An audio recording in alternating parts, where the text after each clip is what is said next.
And Sgrape had a little bit of that a struggle at San Diego with that 33rd. So this matchup coming up through here, all right, Frazzle, the secret's out of the bag, right? We've got something that surprises the heck out of me. This is something Stingray's played before, but the Zol opening up for game number 1 against Sgrape's Orion, now that is a little bit of a shocker. How do you feel about this matchup coming through? Well, Sgrape did not tell me anything about Stingray so far because he was not ready for this. So I guess it's a jack in the box. I guess we're gonna see what he does, but he's dealing with it really well with it so far, I think. Yeah, Stingray Zol is something that I think has come out once in a blue moon. The Axe was something that he got top 3 in a seasonal earlier this year on, but he tends to play whatever he's feeling like. Like, it could be as wild as playing as the Vrax. Now, I think when it comes from like a meta standpoint, the weapon that he's got right now is something that since the beginning of, oh wow, great sidelight sider from Sgrape there. The Axe is something that I've always considered to be really, really good in the Lance, no matter what the state of the Brawlhalla meta has been. I don't know how you feel about that. Yeah, well, Lance is like one of those weapons that you can only fight if you can actually play it well. And I think Stingray has no issues fighting Lance. And I'm pretty sure the Zol pick is actually a counter pick, but I don't think it's working out for him that well. Yeah, like so far, Sgrape's actually caught a lot of Stingray's landings, and whenever he's on the cannon, it's been the bulk of the damage that Stingray's taken. That Cider will get him down there, but both that first stock and halfway through the second stock, Sgrape's been able to do off the Lance entirely, and look at how good he is at this point. Landing with that downer. I mean, at this point, he's just waiting for Stingray to go for something so they can dodge it and just punish it. All right, that was a little Stingray is in a bit of a deficit here, but he can easily take it back since Zol is known for the high attack damage and a few hits, and he hits the Enlight, punishes the gravity cancel downsig there, and another Enlight, and it's already even.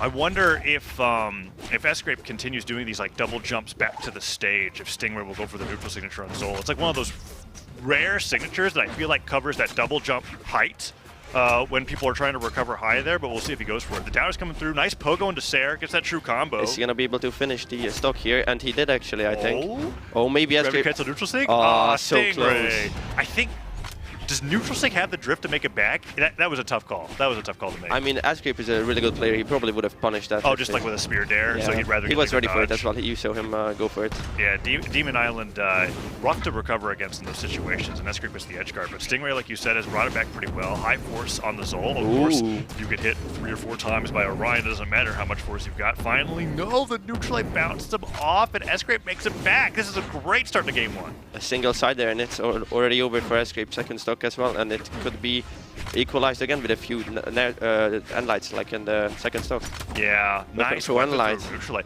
Sgrape's got way more control over this matchup than I'd expect him to do. He's running away with it. It's Stingray, like, I think that was a little bit of an oversight there to try to punish the whiff neutral signature. Nice Enlight, but like, you saw him go for the Enlight off of Sgrape's first neutral sig, but Sgrape's smart enough to position that to where he'll fall off the side of the stage, right? So the Axe doesn't actually connect, and he manages to get through with a good amount of damage. Dodges the downlight because Stingray's a little bit slow on that, and now he's, I don't think one side arrow away, but if Sgrape's able to land a nair or 2, he could do it. Now he's got to be careful. I think all those neutral sigs have been punished.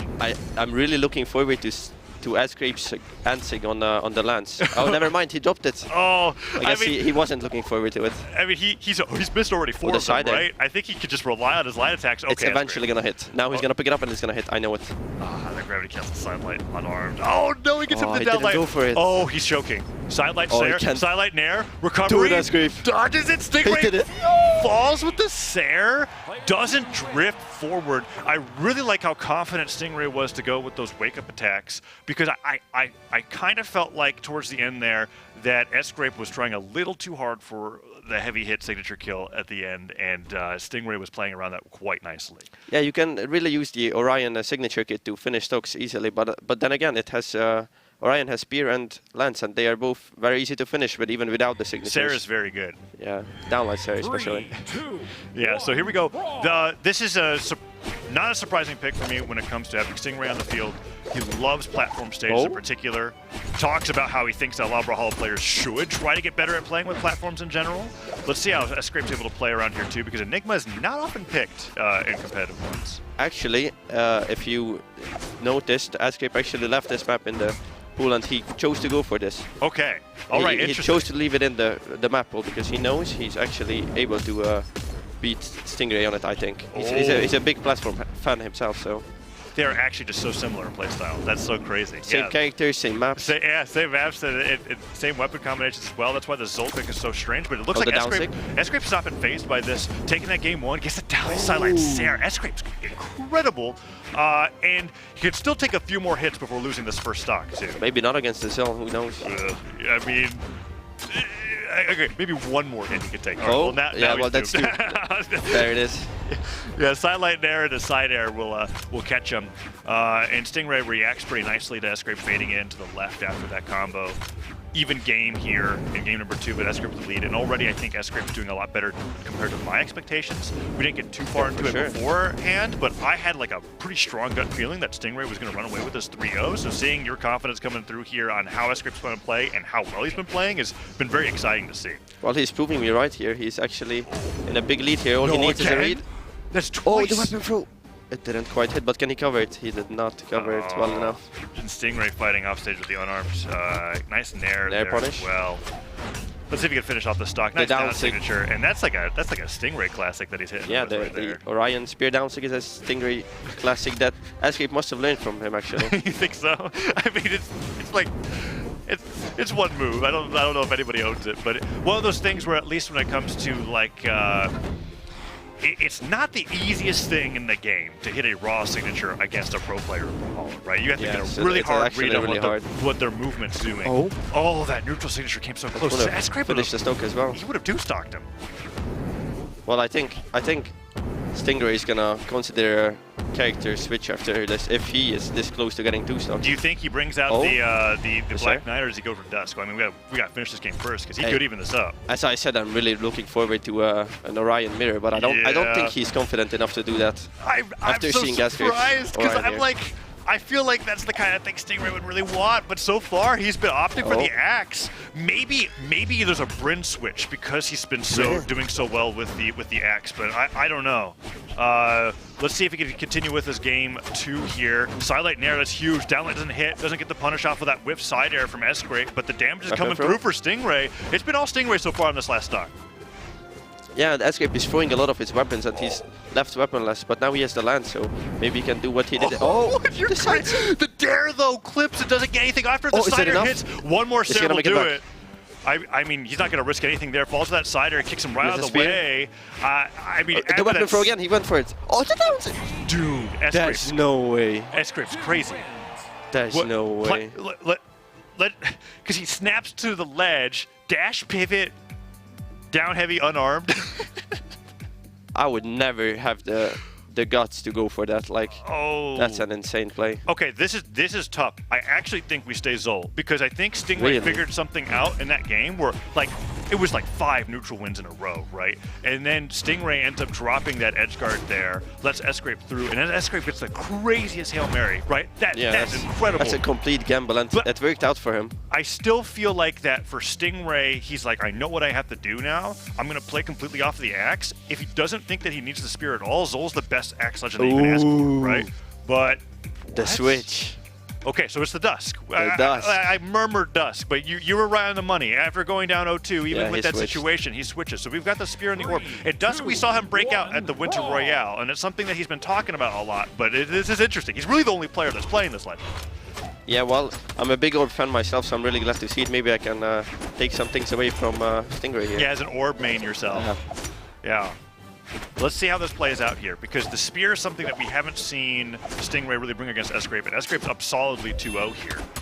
And so far, off the back of the Spear alone, Sgrape's doing fantastic. We've been seeing these openings be so far in Stingray's favor, or in Sgrape's favor. Oh, the downlight.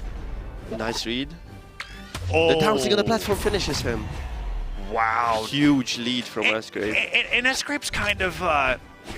It's surprising to me how easy he's making it look like to babysit Stingray's landings in these juggle states, but like, that's what he's doing, right? He's following where Stingray is in the air after the downlight recoveries, and then just using a down to catch that landing. Let's see if Stingray can do the same thing. Oh, they're both going for gravity cancel D-lights. That was crazy. I'm telling you, Tazza, it's the platform maps. These guys are really comfortable just dashing around these platforms and going for crazy aerial plays like Oh, man. Wait, I thought that would be it for Sgrape stock here. He went for the neutral sig of the landing there. D-light dodges on the way of the sideline. The ground pound, he lands on the platform. He needed to hold that through, and Sgrape gets a ton of damage for it. He's going for it. Oh, the Ansig. Maybe if it slides down, it would have been good. Yeah. Side air hit, strong hit on that Sair. Weapon throw covers his head, Pogo will get it. The down air finishes. That was nicely done, and Stingray needed that because after that ground pound landed on the platform instead of going to the stage, Sgrape got a ton of damage. Tazo, I'll actually let you in on a secret here. Okay. I asked Sgrape what would happen if they mirrored on Orion, and yeah. Sgrape said he is 100% certain that he's gonna beat him on the lands. But he's actually scared of Stingray's spear, but he dealt with it pretty well with the down air there. Yeah, so far, Fry, it's looking like Sgrape's got nothing to fear in this head-to-head, right? We haven't really gotten to see what I was hoping for was the Lance versus Lance to see if Sgrape was right, but we don't even need to get that far because so far it has been all Sgrape, and this is really fun to see. Once again, staying on the top platform from Sgrape. Yeah, and Stingray doesn't looking want for to go a out there. knockout. But he's respecting it. Stingray is respecting it. Oh, Dare. Down there to punish. Sgrape hasn't been too hesitant to challenge Stingray. What, Dare? Down 6 side air? Sgrape, What? 2 stocks. Stingray for the 3-0. He speedrun that, there's no way. Wow, I've never seen Dare down sig quite that way before. Catching that panic jump from the edge. Sgrape completely destroyed Stingray there. And look at how excited about that. So this is a really big deal for me as somebody who was going into this matchup not really being an Sgrape believer because what I witnessed at San Diego was like Sgrape's first LAN.